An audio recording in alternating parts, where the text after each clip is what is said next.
Be me. I used to live in this old Wisconsin town that was pretty small. It's what I would consider small anyway. It had 2 churches, 3 bars, and a green elevator. Really not much else of note aside from some houses and a furniture factory, and some small spatterings of smaller stores. I think maybe a processing plant too. Plenty of boredom, but also plenty of nature to relieve it. I was bored as fuck, so my plan was to pack beers and lunch and head out. I decided to search for arrowheads and take a walk and maybe end up drunk on the way. I was heading to this valley that was just called The Bluff. It's the highest point in the valley, and it was a nice isolated place to get lost, have fun, that kind of stuff. There were local rumors about the local native tribes having lookouts up there and that kind of stuff, but I'd never seen anything like it though. It was only a short hike, maybe a couple of miles. There was only one path heading that way, so no way to really get lost either. So I headed out. The walk was pretty peaceful for the most part. A little cold because this dumbass is always in shorts and light clothes, even in the dead of winter. Other than that though, not too bad. I passed by an old cabin which was pretty fucked up and collapsing. This let me know I was getting pretty close to the bluff. The house was a total wreck. It had collapsed into bits years ago. Pretty much just rotting wood and shit now. The well was like the only thing that was still standing. The wood that used to cover the top of it had rotted away. The well was pretty deep. I'm not sure how far exactly it goes down. All I know is you cannot see shit, and it's probably about 5 feet in diameter. The bottom was not at all visible. I tried to test it with a stone when I was there, and I did hear a splash after a second or two, so I guessed it couldn't be that deep. I get easily distracted, so I was just kind of milling around, thinking about stuff, about the house and the well and other shit. That's when something caught my eye. Some kind of a frog or a toad was hopping around. I think it had come from behind the well, but I did not notice it until after.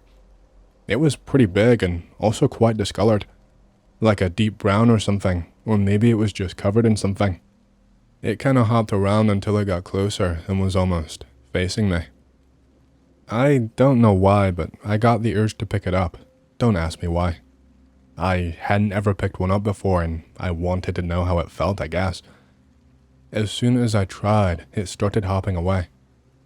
It didn't flee or anything, just jumped slightly so I could not grab it. I tried again and again, but it kept avoiding me. Way too fast for me to catch. I decided this time I would be really quick and finally get it. I reached out for it with a jolt of speed, and wham. I had stepped on something unstable, and the ground kind of gave way. And then I just fell. The ground that led into the well was what gave way. I landed hard on my back. I was in fucking agony once I hit the bottom. I'm not sure exactly how long I fell for. I was winded, and I could not stand up properly. Every time I tried to move, my muscles tensed up, and I felt a searing pain in my back. There was water down here which I guess slightly broke my fall, but not enough to fully go under. The second I could get to my feet, I started to panic. I started to try and climb the well, but I could not get enough grip with my shoes or my hands.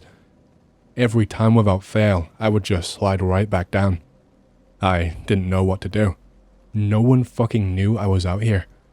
I had no way to contact anybody, because the signal out here is dog shit. Shouting would just tire me out quicker. My voice didn't even travel. It just kinda echoed in the well and stayed contained.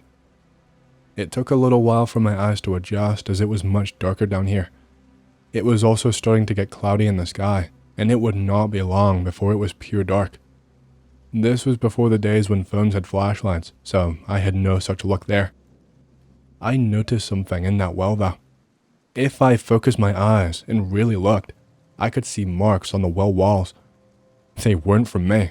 They looked more like scratch marks. Definitely could not be made by fingernails though. They looked more like claw marks. Something had clawed the walls, and the gouges were pretty long and went up a ways. This did nothing for my nerves.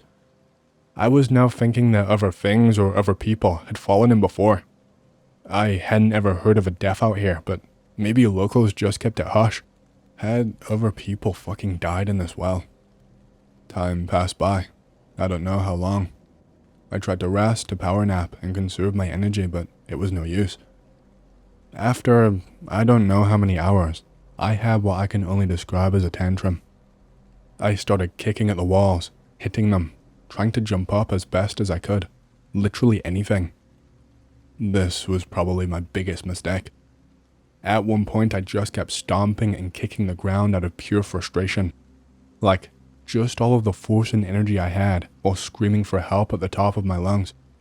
And at some point, I felt the ground move slightly, like it lowered an inch, and before I had time to react and stop, the whole fucking well floor had collapsed. Instantly, I was submerged completely in water. I could not see shit. The water was like a muddy brown and had God knows what in it. Even writing it now, I'm gagging, thinking about how old and rotted that water must have been. I was splashing and struggling to get my head back above water. My back was still in pain though, and swimming up was tensing my muscles and causing that searing pain to flare up again. I had no idea how deep the well went now that it had crumbled, but I did not want to find out. The water kept getting into my mouth as I was trying to breathe purely through instinct and shock. I could feel my nose burning.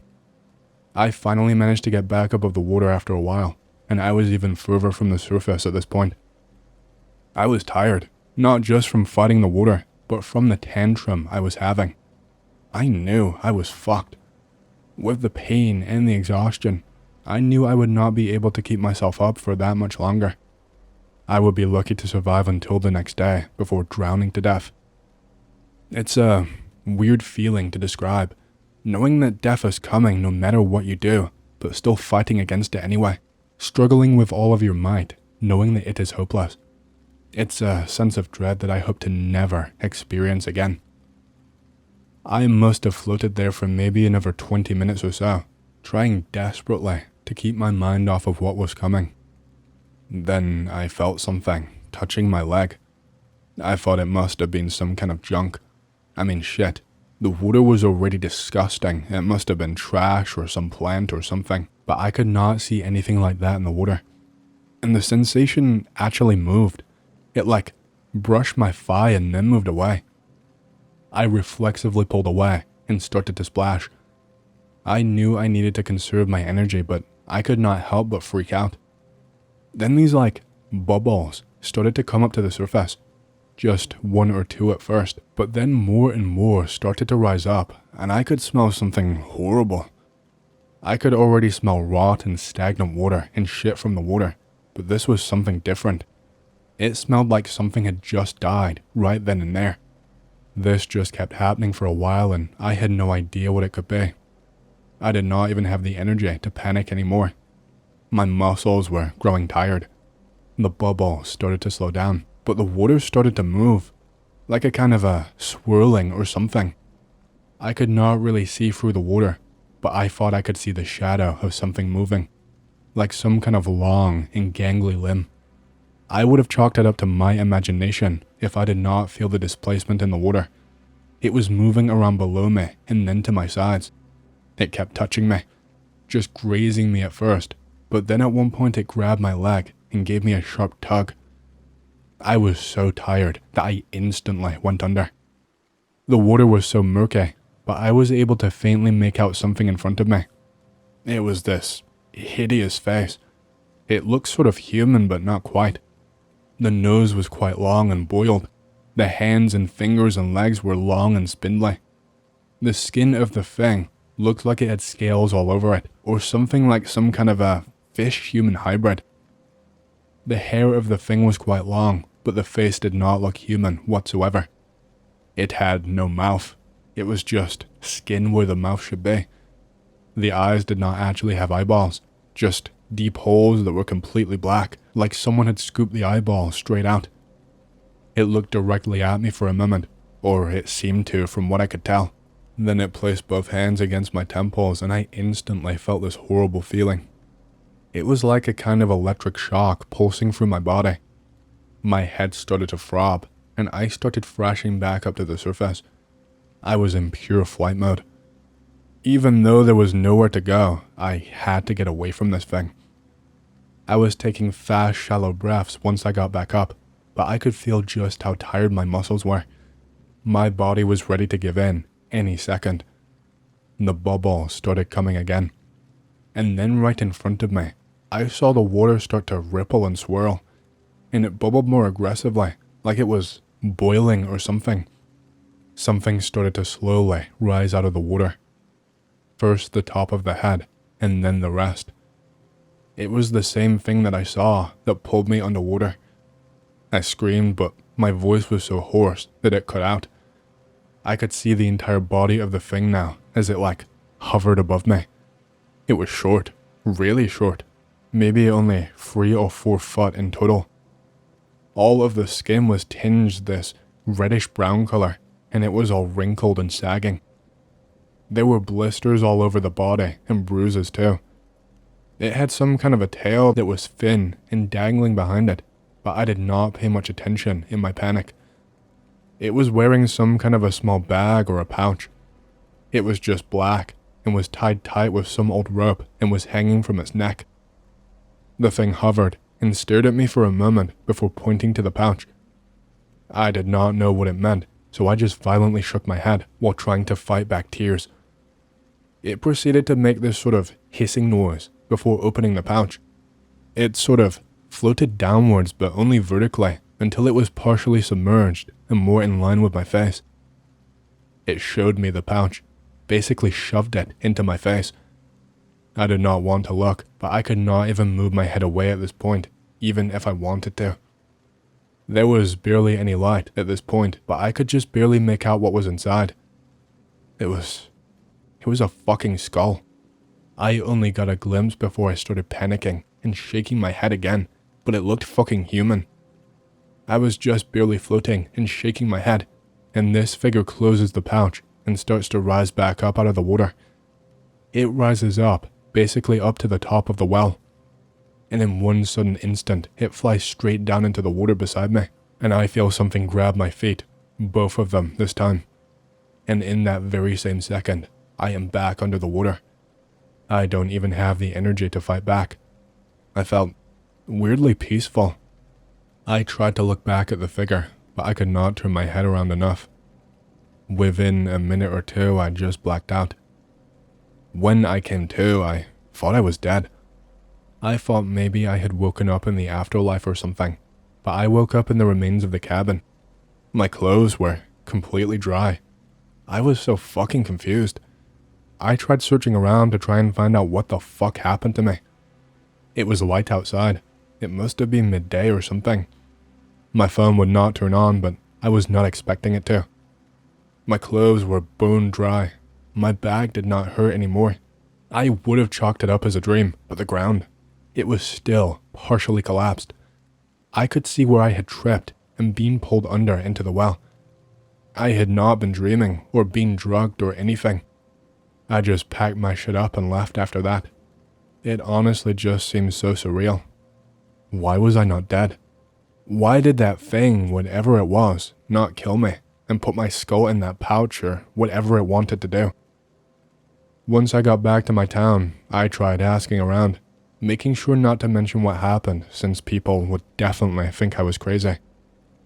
I got told all sorts of things about Native American burial grounds and how they had spirits on the land they would try to appease. But I heard so many conflicting stories, I could not make heads or tails of it. What the fuck happened to me, X? Was that a demon? Was it friendly? What was it asking me for? Hey, hope you've enjoyed the story so far. If you want to hear more, make sure to subscribe, like the video, and leave a comment because it lets YouTube know you like the content and helps more people to see these videos. My next big goal for the channel is 100,000 subscribers, and as a celebration, I will be doing a Q&A video once we hit that goal. Thank you, and back to the stories. In 2003, I moved to a town called Guelph. My mother and I did not see eye to eye on the subject of me not working while in high school, so she kicked my ass to the curb and I moved in with my dad. Shortly after arriving in Guelph, my dad and I moved to a new apartment so that I could have my own room. In return for this, he tasked me with finding and attending a school.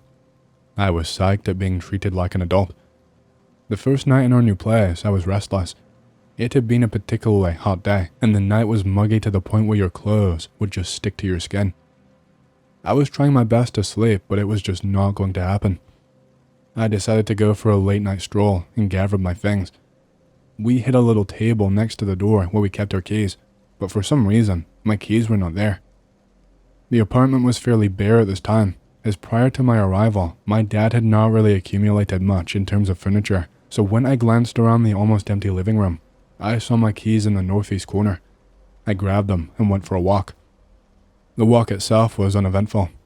Saw some stores that might be useful to know about, and just got a bit of feel for the neighborhood. When I walked in the door, my old man was sitting in the kitchen. He jumped up and yelled, "Why the fuck are you throwing my keys across the room in the middle of the fucking night?" I had no idea what he was talking about. I tried to explain about my keys as well, but he was pissed. He stormed back to bed, warning me not to fuck around, or else you'll lay around. Thanks, Dad. On my way to bed, I looked at the corner where my keys had been, and I noticed that his keys were fucking imprinted into the wall. I'm not sure what kind of force that would take, but I am fairly sure that at the time, I was not capable of it. I went back to bed, and even though I was very tired, I barely slept. This was the first of many events that took place in our little apartment in Guelph. After about a month of being in the apartment, my dad and I had collected a respectable amount of furniture from the curb of houses whose occupants were either evicted or just up and left. Guelph is a college town, so there are a lot of students that vacate a property and leave almost all of their shit. Strange concept to me, but fortuitous at the time. We collected almost everything that we could want, but we bought beds. Seriously, we were poor, but we were not about to sleep on cum, blood, shit, or piss-stained mattresses. My dad got himself a big queen bed with headboard, etc., and I ended up with a bunk bed in case my brother visited. The bottom bunk folded up into a couch, so I was happy anyways. One day, while I was maxing and relaxing on my badass couch, I heard a slam in the living room. I was alone at home, so it scared the shit out of me. I ran out to see what had happened and found the TV on the floor. It had been resting on milk crates, so I dismissed it for having just been unstable. I picked it up and set it back on the crates. I went back to my room and laid back down. I dozed off but was woken up yet again to another slam. This one was much louder, and again, I nearly shit myself.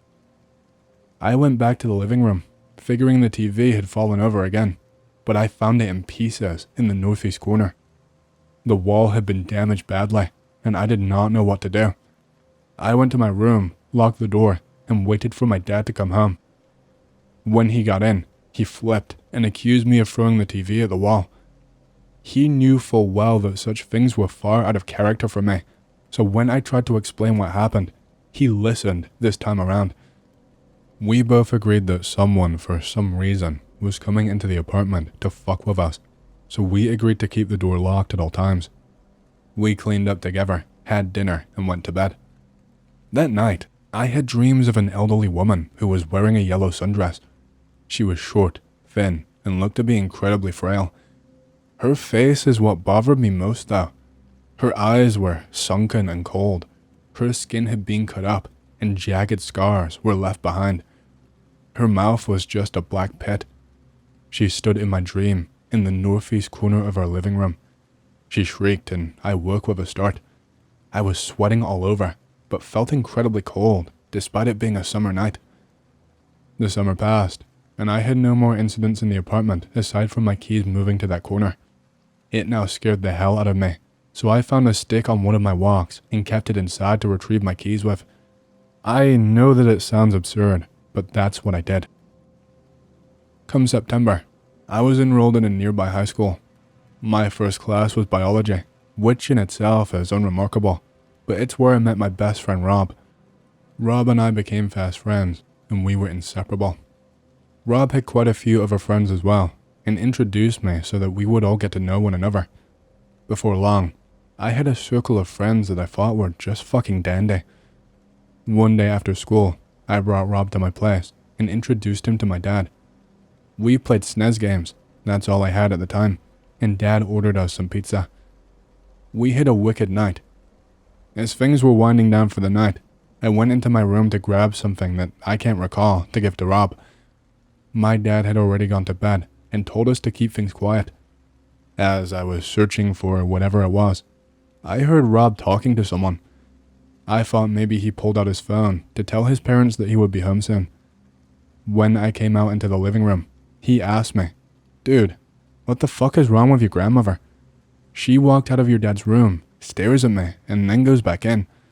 She looked pretty fucked up." My heart sank. My grandparents are dead.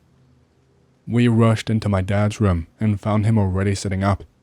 He was staring at the wall that separated his room and the living room. "Dad, I'm so sorry if we woke you up. We had just a bit of a fright, that's all."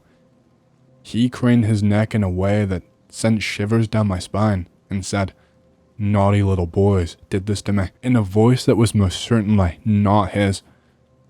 I started to cry, and Rob dragged me out of the apartment. I don't remember just how we got there, but Rob brought us to his place. I was hysterical. When Rob and his parents finally calmed me down, the two of us went to his room. His parents called 911 to check on my dad, as I was repetitively telling them that she is going to hurt him. I wouldn't say who she was, but Rob knew, and asked his parents to oblige me. While Rob's parents were dealing with all of that, I asked him who he had seen in the apartment.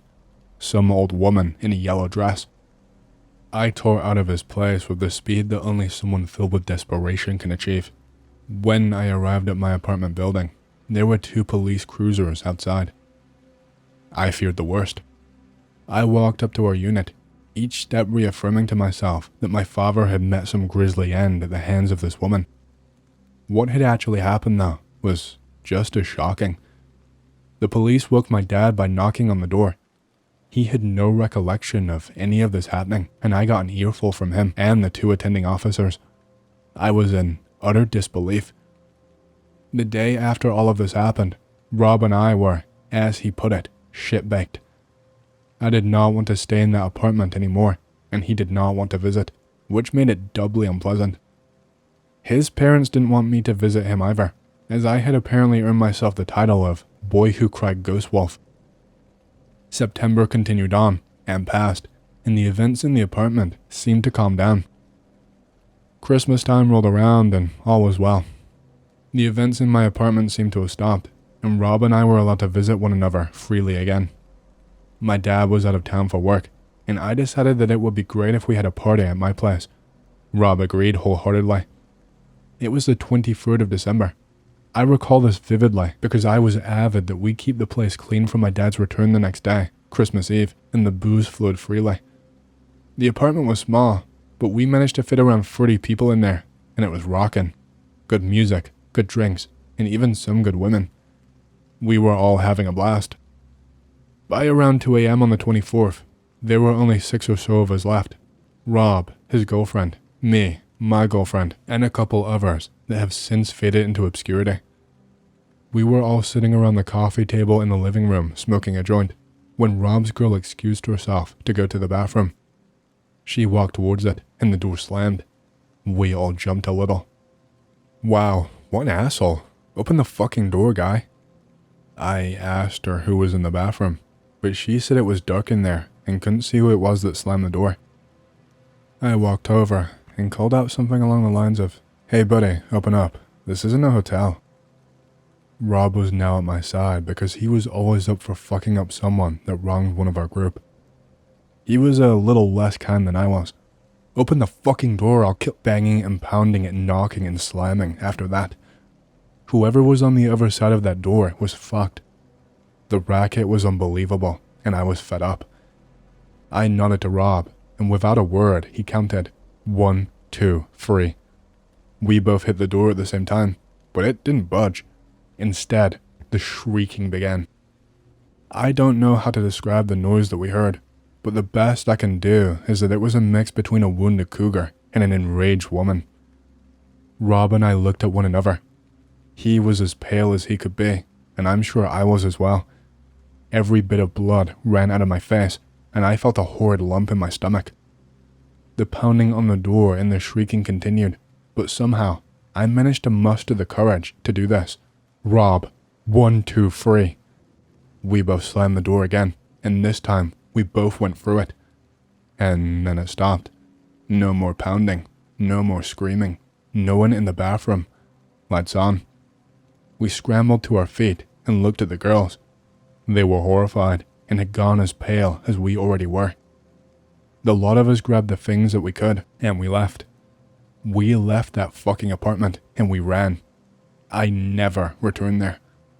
My dad returned from working in another city, called Rob's place, and gave me shit for the state I had left the apartment in, and I told him I did not care because I was never going back.